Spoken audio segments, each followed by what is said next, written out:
Hello दोस्तों, SS लोकर्स academy में आप सबका स्वागत है।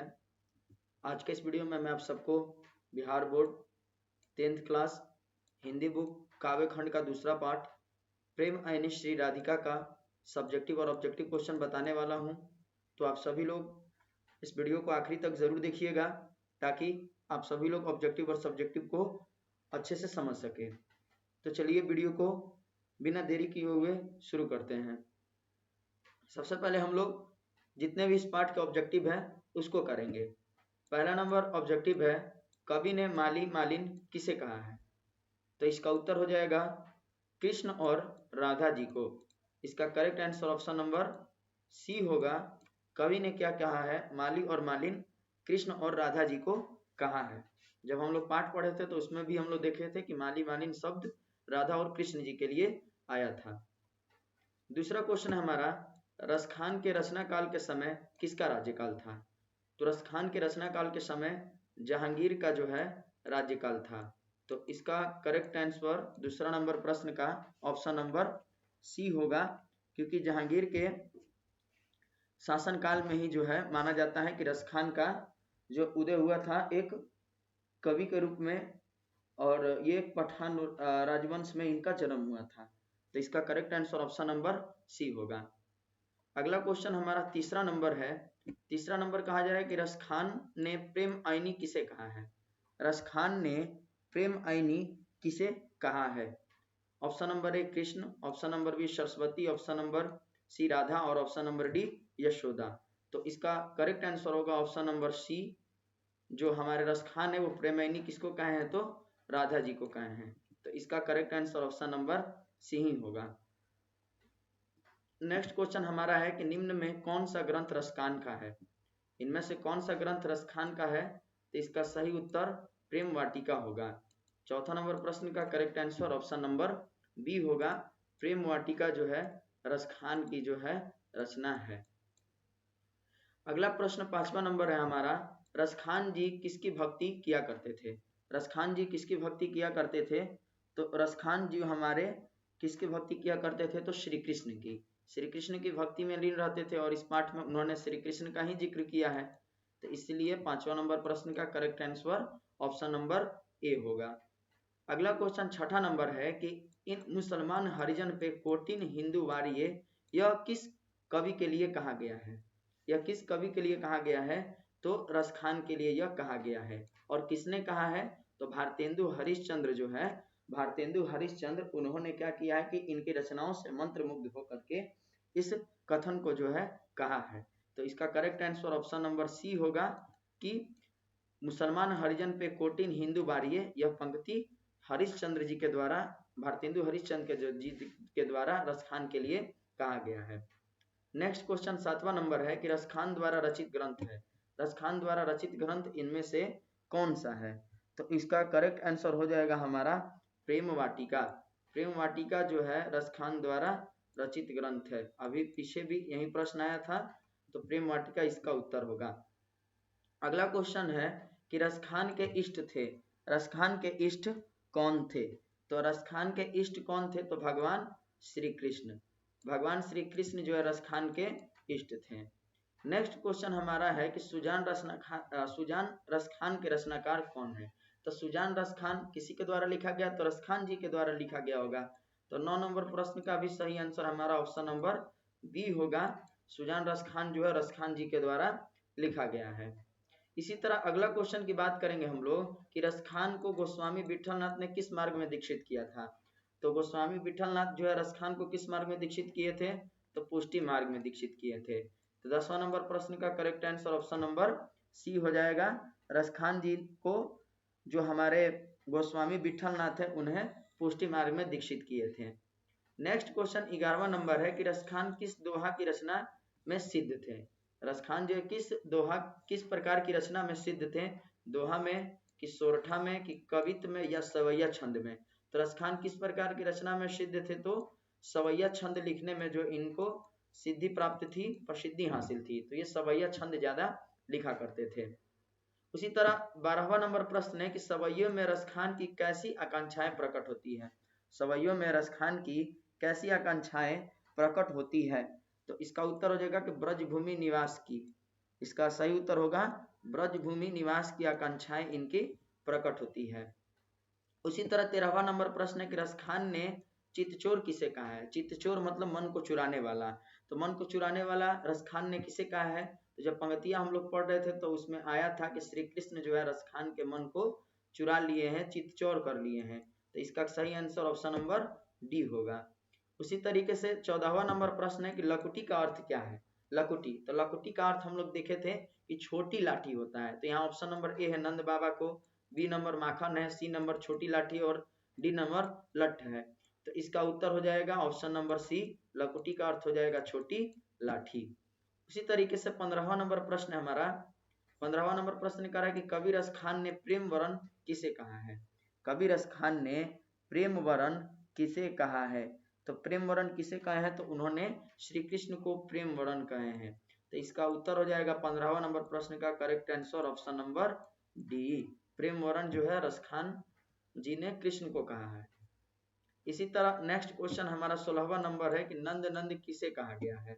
नंद नंद जो है किसे कहा गया है, तो नंद नंद भी जो है किसे कहा गया, तो श्री कृष्ण को ही कहा गया। जब हम लोग पंक्ति पढ़ रहे थे तो वहां नंद नंद शब्द आया था, तो मैंने बताया था नंद के पुत्र श्री कृष्ण, उन्हीं के लिए जो नंद नंद शब्द का प्रयोग किया गया है। इसी तरह 17वां नंबर प्रश्न की बात करेंगे कि आयनी का अर्थ क्या है। आयनी, 17वां नंबर प्रश्न कह रहा है कि आयनी का अर्थ क्या है। ऑप्शन नंबर ए आंख, ऑप्शन नंबर बी प्रेम, ऑप्शन नंबर सी सखी या ऑप्शन नंबर डी खजाना। तो आयनी का अर्थ क्या होगा, खजाना होगा। जब हम लोग पाठ पढ़े थे तो वहां भी पहले पंक्ति में ही आयनी शब्द आया था कि प्रेम आयनी श्री राधिका प्रेम वरण नंद नंद, ये पंक्ति आया था।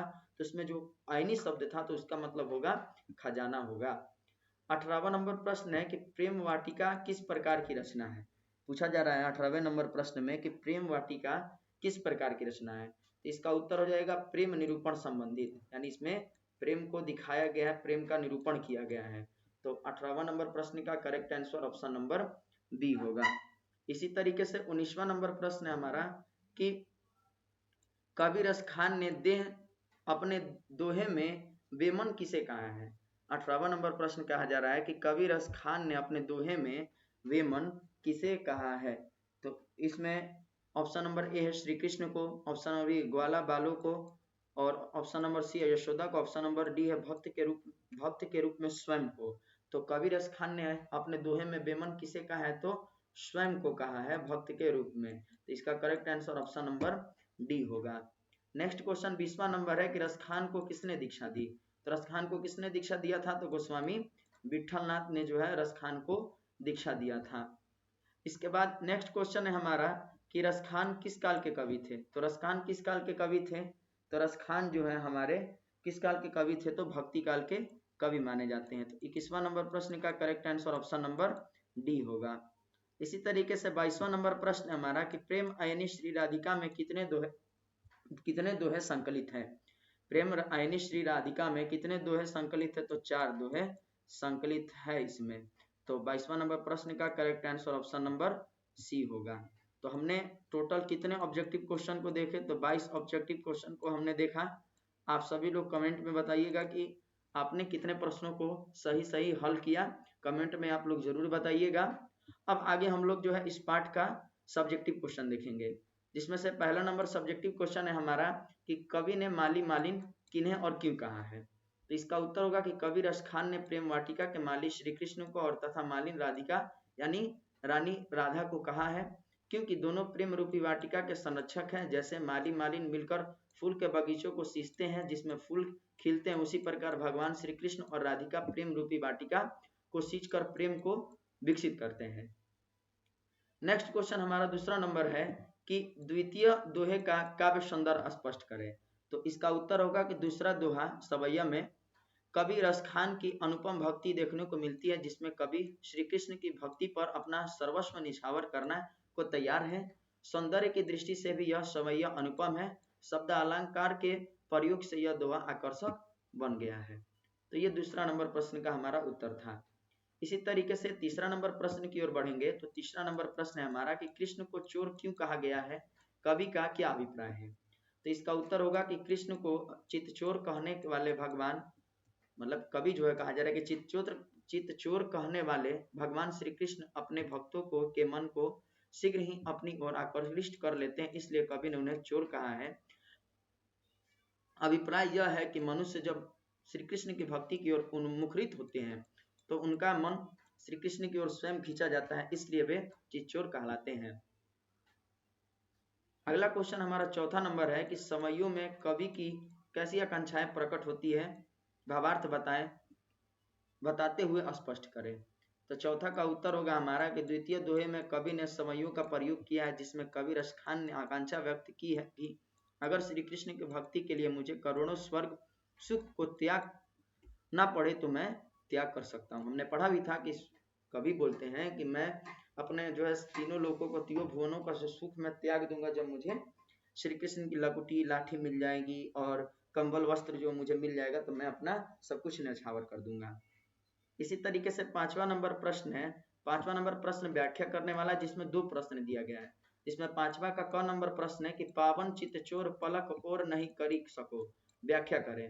तो इसका उत्तर होगा प्रस्तुत पद्यांश हमारे पाठ्य पुस्तक गोधली भाग 2 के काव्य खंड के प्रेम आयनी श्री राधिका पाठ से लिया गया है, जिसके कवि रसखान है, जिसमें कवि ने राधा कृष्ण के युगल स्वरूप को प्रेम का खान कहकर अपनी भक्ति की अभिव्यक्ति की है। इस पंक्ति में रसखान ने भगवान श्री कृष्ण को मन पावन करने वाला तथा चित्त चुराने वाला चित्तचोर कहते हुए कहा है कि एक क्षण के लिए भी मैं उनसे अपने को अलग नहीं कर सकता हूँ।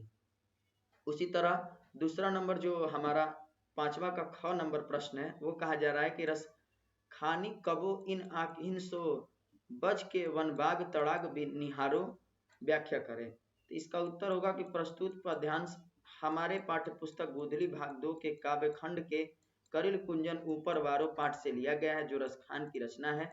इस सवैयों में कवि भगवान श्री कृष्ण की भक्ति और दर्शन प्राप्त करने के लिए अपना सर्वस्व निछावर करने को तैयार है।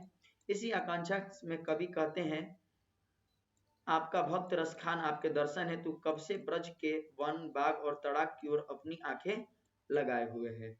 तो यह हमारा पांचवा का ख नंबर प्रश्न का उत्तर था।